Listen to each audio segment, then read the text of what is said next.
E acho que alguns termos que a gente utilizou até é interessante explicar algumas coisas, né? Falamos muito de estaquia, falamos muito de micropropagação, mas o que é isso, né? Quando a gente pensa. E lá na agronomia, quando a gente vai trabalhar com os alunos no viveiro, o que eles vão aprendendo é exatamente as diferenças das formas de propagação que se tem. E para a teca isso é muito interessante, a gente tem diferentes formas de propagação.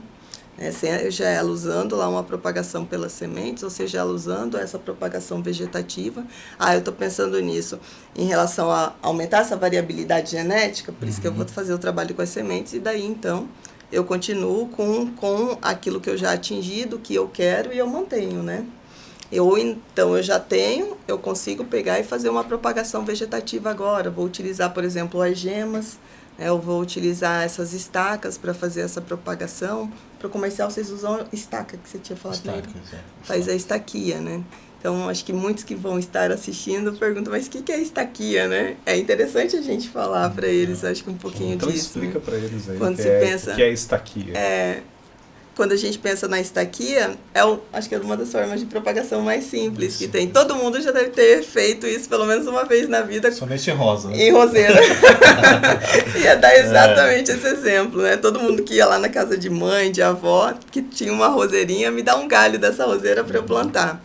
E é tirar exatamente isso, né? São partes, trechos da planta, e principalmente do caule, porque é a região que vai ter, do caule, né? Que é a região que vai ter essas gemas que a gente chama, que são os pontos em que a planta consegue emitir novas brotações.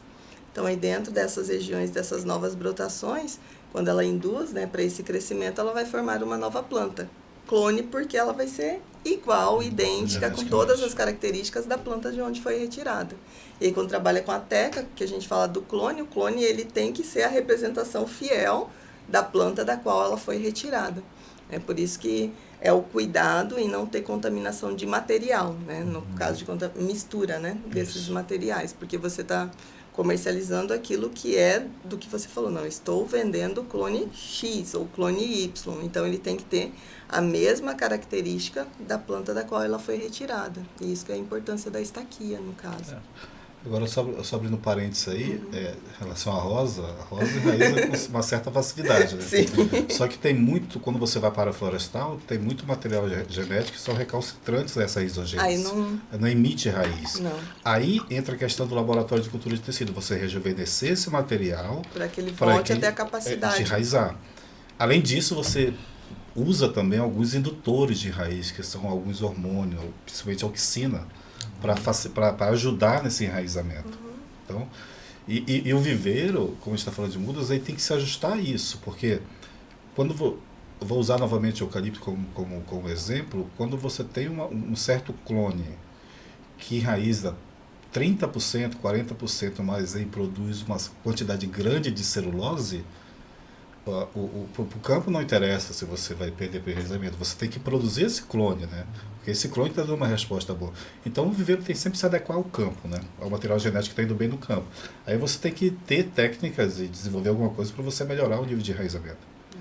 Planta, pensar na planta, né? Tá pensando igual ao nosso crescimento. O que vai acontecer? Vai chegar uma hora que alguma coisa para ali de crescer. Então, o que a gente tem que fazer para estimular esse crescimento? E aí, no caso das plantas, entra a questão do hormônio que auxilia muito, né? A associação da auxina, citocinina, né? Dentro disso para induzir. Tipo, eu vou promover divisão celular, eu estou fazendo a divisão das células para que ela forme novas estruturas. E aí eu inibo o alongamento celular, né? Inibo o alongamento, ela não vai só alongar, mas ela vai dividir novamente para formar essa estrutura que auxilia no enraizamento.